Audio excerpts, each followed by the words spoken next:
علیکم ناظرین، امید کرتا ہوں کہ تمام خیر و عافیت سے ہوں گے۔ آج کا موضوع بہت ہی اہمیت کا حامل ہے۔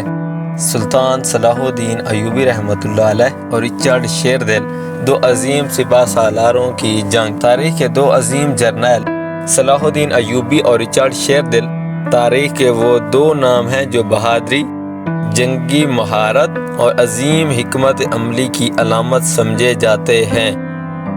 ایک طرف سلطان صلاح الدین ایوبی، جنہوں نے مسلمانوں کو متحد کر کے صلیبیوں کے خلاف زبردست کامیابیاں حاصل کیں، اور دوسری طرف انگلینڈ کا بادشاہ رچرڈ شیردل، جو تیسری صلیبی جنگ میں بیت المقدس واپس لینے کے لیے آیا تھا۔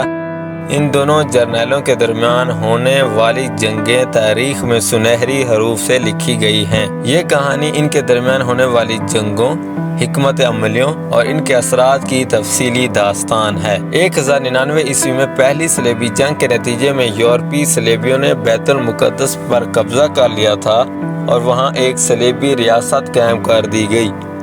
صلیبیوں نے نہ صرف بیت المقدس میں بے شمار مسلمانوں کا قتل عام کیا، بلکہ اپنی سلطنت کو وسعت دینے کے لیے ارد گرد کے مسلم علاقوں پر بھی حملے کیے۔ دوسری صلیبی جنگ کے بعد مسلمانوں نے اپنے اتحاد کی کوشش تیز کر دی۔ اس دوران نور الدین زنگی اور بعد میں ان کے جانشین کے طور پر پلے بڑھے صلاح الدین ایوبی نے صلیبیوں کے خلاف فیصلہ کن کارروائیاں کیں۔ صلاح الدین ایوبی نے اپنی ابتدائی زندگی نور الدین زنگی کے تحت گزاری اور بعد میں مصر و شام کے سلطان بنے۔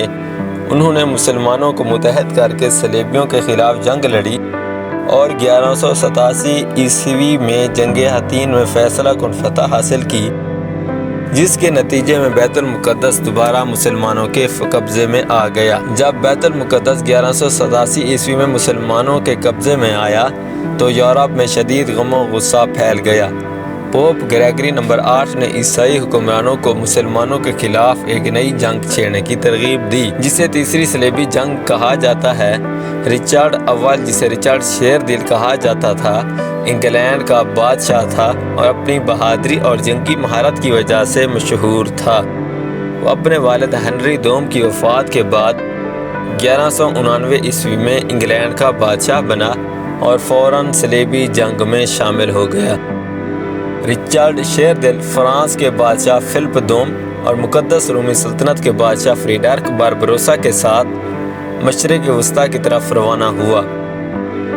صلیبی فوجیں مشرق وسطیٰ پہنچیں اور صلاح الدین کے خلاف عکا کا محاصرہ کیا۔ 2 سالہ محاصرے کے بعد 1191 عیسوی میں رچرڈ شیردل اور صلیبیوں نے عکا پر قبضہ کر لیا۔ اس جنگ میں صلیبیوں کو بڑی تعداد میں ہلاکتیں بھی ہوئیں، لیکن انہوں نے فتح حاصل کر لی۔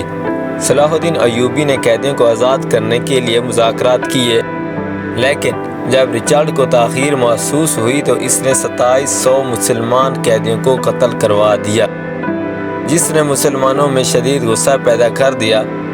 عکا کی فتح کے بعد رچرڈ شیردل نے بیت المقدس پر حملے کے لیے اپنی فوج کو جنوب کی طرف لے جانا شروع کیا۔ صلاح الدین ایوبی نے اس پیش قدمی کو روکنے کے لیے 7 ستمبر 1191 عیسوی کو ارسوف کے مقام پر حملہ کیا۔ صلاح الدین نے اپنے تیر اندازوں اور ہلکی فوج کو استعمال کرتے ہوئے صلیبی فوج پر حملے جاری رکھے۔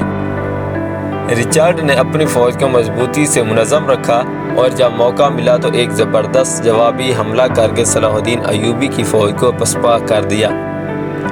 اگرچہ جنگ صلیبیوں نے جیتی، لیکن صلاح الدین نے اپنی فوج کو مکمل تباہ ہونے سے بچایا اور ہی جنگی مہارت کا بھرپور مظاہرہ کیا۔ ارسوف کی جنگ کے بعد رچرڈ نے یروشلم کی طرف پیش قدمی کی، لیکن صلاح الدین ایوبی نے راستے میں مسلسل حملے کیے اور صلیبی فوج کو تھکا دیا۔ یروشلم کا دفاع اتنا مضبوط تھا کہ رچرڈ کو یقین ہو گیا کہ وہ اسے فتح نہیں کر سکتا۔ 1192 عیسوی میں رچرڈ نے یافا پر قبضہ کیا، لیکن صلاح الدین نے جلد ہی اس شہر پر حملہ کر دیا۔ رچرڈ نے بڑی بہادری سے جنگ لڑی اور شہر کا دفاع کیا، جس سے صلیبی فوج کا حوصلہ بلند ہوا۔ 1192 عیسوی میں رچرڈ کو معلوم ہوا کہ انگلینڈ میں اس کے خلاف بغاوت ہو رہی ہے، اس لیے اس نے صلاح الدین کے ساتھ صلح کا فیصلہ کیا۔ دونوں عظیم جرنیلوں کے درمیان صلح نامہ یافا پر اتفاق ہوا۔ جس کے تحت بیت المقدس مسلمانوں کے پاس ہی رہے گا۔ عیسائی زائرین کو بیت المقدس جانے کی اجازت ہوگی۔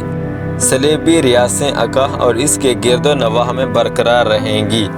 یہ ایک تاریخی معاہدہ تھا جس نے صلیبی جنگ کو وقتی طور پر روک دیا۔ صلاح الدین ایوبی وہ رحم دل، انصاف پسند اور دشمنوں کے ساتھ بھی عزت و احترام کا برتاؤ کرنے والے حکمران تھے۔ انہوں نے قیدیوں کے ساتھ نرمی کی اور ان کے فدیے بھی رعایت دی۔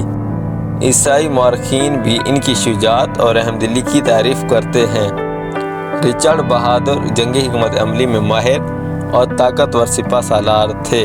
وہ دشمنوں کے ساتھ سختی سے پیش آتے تھے لیکن میدان جنگ میں ہمیشہ قابل احترام رہے۔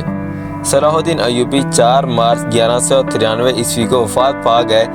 ان کے انتقال کے بعد ان کی سلطنت کمزور ہو گئی، جبکہ رچرڈ شیردل بھی انگلینڈ واپس جانے کے بعد زیادہ عرصہ حکومت نہ کر سکا۔ تیسری صلیبی جنگ کے نتیجے میں بیت المقدس مسلمانوں کے پاس ہی رہا۔ صلیبی ریاستوں کو وقتی طور پر بقا ملی۔ دونوں فریقوں نے ایک دوسرے کے احترام اور عظمت کو تسلیم کیا۔ یہ جنگ تاریخ کی سب سے زبردست جنگوں میں شمار کی جاتی ہے، جہاں دونوں جرنیلوں نے بہادری، حکمت عملی اور عظمت کا مظاہرہ کیا۔ ان کی کہانی آج بھی دنیا کے عظیم جنگی رہنماؤں کے لیے ایک مثال بنی ہوئی ہے۔